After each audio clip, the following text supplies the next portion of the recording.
Гледате неделно интервју на Радио Слободна Европа. Наш денешен гостин е директорката на Управата за јавни приходи, госпоѓата Сања Лукаревска.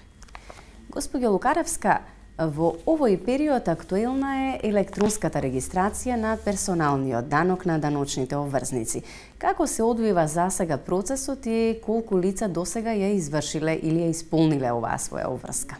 По последните извештаи кои што ги имаме за денес, околу 340.000 лица се имаат регистрирано во нашиот нов систем низ целата држава. Максимално сме мобилизирани, направивме еден акционен план на Генералниот колегиум во Управата за јавни приходи за чекори кои што ќе ги превземаме во овој дел. Наша задача е пред се да олесниме на секое физичко лице таа постапка на негово регистрирање, да оди многу поедноставно наместо да има било какви бирократски бариери. Имаме отворено канцеларии, даночни канцеларии во повеќе општини низ нашата земја. Испративме дописи до сите градоначалници, односно до општините, да ни обезбедат простор и да ни обезбедат еден вид на техничка опременост, за да може наместо физичките лица, односно граѓаните, да доаѓаат до шалтерите на Управата за јавни приходи, ако им е полесно додат и во општините. Работиме во 2 смени, работиме исто така во саботите. Тоа што го гледам дека на моменти и системот не функционира, тоа не значи не функционирање, тоа значи еден вид на преоптеретеност. И за било каков процес и во било која друга институција се случуваат вакви застои, менаџираме во ОД. Најавивте дека УЈП е подготвена за отпочнување на реформата со прогресивното одданочување. Дали тоа значи дека ги поседувате како институција потребните административни капацитети за непречено одвивање на оваа реформа? Да, затоа што се подготвуваме постепено, чекуваме да помини законот за личен доход, направивме анализа на колку лица ќе ги опфати оваа реформа. 10.000 лица остваруваат плата повисока од 90.000 денари, 38.000 лица ќе бидат опфатени во рамки на ова прогресивно одданочување, односно ќе им биде пресметан повисок данок. Господја Лукаревска, дали сметате и ако сметате дека е добра, зошто е добра оваа даночна реформа? Јас сметам дека ова прогресивно одданочување, во неколку наврати кажав дека е и праведно одданочување. Затоа што оние кои што земаат, односно кои што имаат поголеми приходи, треба да бидат на повисока стапка одданочени. Оние кои што имаат помали приходи, треба да бидат одданочени со пониска стапка. Тенденцијата на економскиот тим при владата на Република Македонија е да се намали јазот меѓу побогатите и посиромашните, односно да ја вратиме на некој начин она средна класа која што треба да постои во општеството, во секое општество во кое што општествените текови треба да се движат во оној правилен правец, ако може така да го кажам тоа. Прогресивното одданочување опфаќа многу мала бројка на засегнати лица кои што ќе бидат одданочени по оваа повисока стапка. Секако дека секоја новина, а пред се во рамки на даночниот систем, некој нов момент, најчесто е на удар на критика. И тоа ќе се менаџира со тек на време. Праведноста во ова одданочување ќе овозможни значи сивата економија да се намали и исто така ќе овозможи еден праведен даночен систем на кој што тежна е нашата држава. Значи, според вас не се оправдани стравувањата дека прогресивното одданочување може да придонесе или да предизвика даночна евазија на кое што предупреди бизнис заедницата? Нема потреба да се оправдани. Слично беше во делот на МПИН пресметките, кога дојде она интегрирана наплата за платите. Исто така беше кога се прави и некои други реформи, не само во даночната сфера и во други сфери. Треба само време за да се даде шанса на било каква промена. Дали пресметката ќе се врши на нето или на бруто износот? На нето приходот. Измените на законот за УЈП со кој што оваа институција ќе има увид во банкарските сметки на граѓаните предизвика општа вознемиреност во јавноста. Оправдани ли се, госпоѓа Лукаревска, ваквите стравувања кај граѓаните и што конкретно ќе значат овие измени за УЈП? Тие измени за УЈП ќе значат алатка како податок пред се, со која што ќе можеме да ја пополниме пред пополнетата годишна даночна пријава и да ја доставиме до физичките лица за да ја потврдат или пак да ни ја вратат назад со одредени корекции. Ние увидот во банкарските сметки не ни е потребен за да видиме дали некој трошел и каде трошел и колку трошел. Нас пред се не интересираат приходите, се со цел за да ги пресметаме точно и даноците.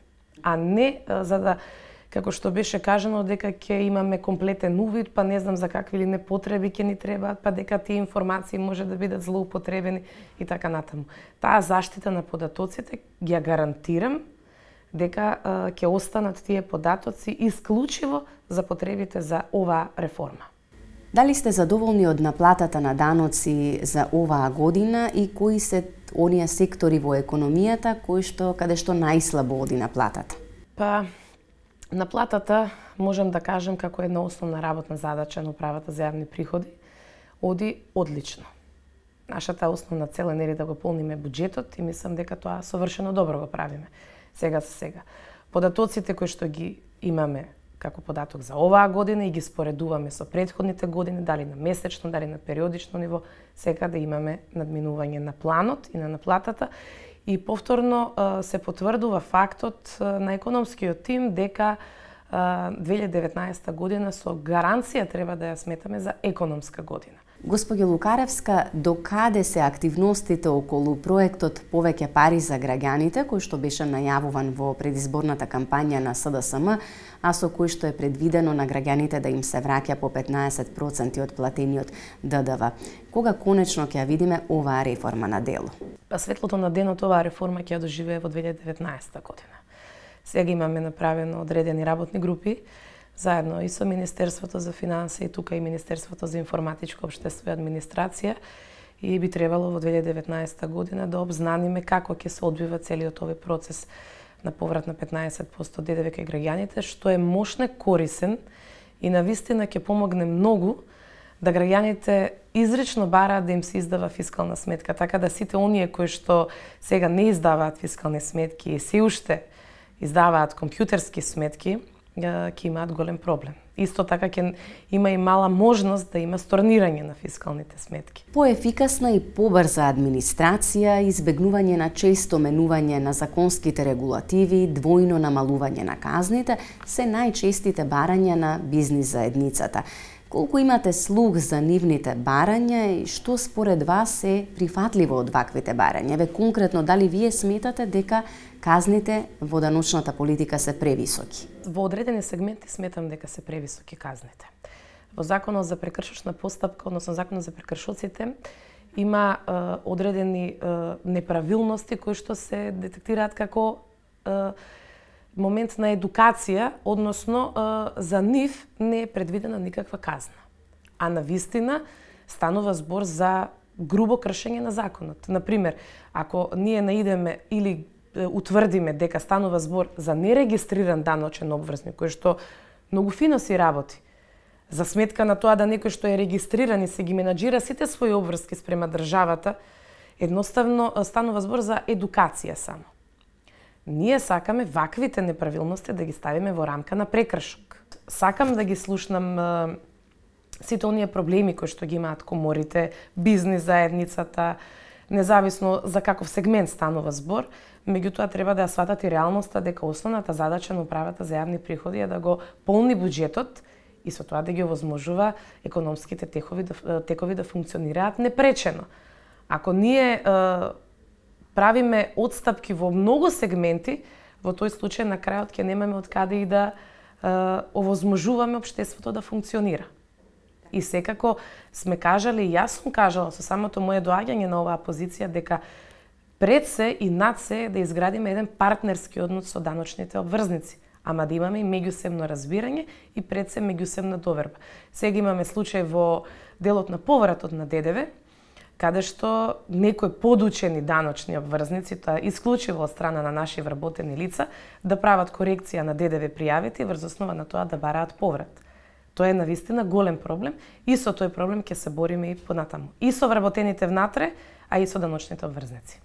Ви благодарам за разговорот. Благодарам и на вас. Вам почитувани, ви благодарам за вниманието со кое не следевте. Довидување за 7 дена.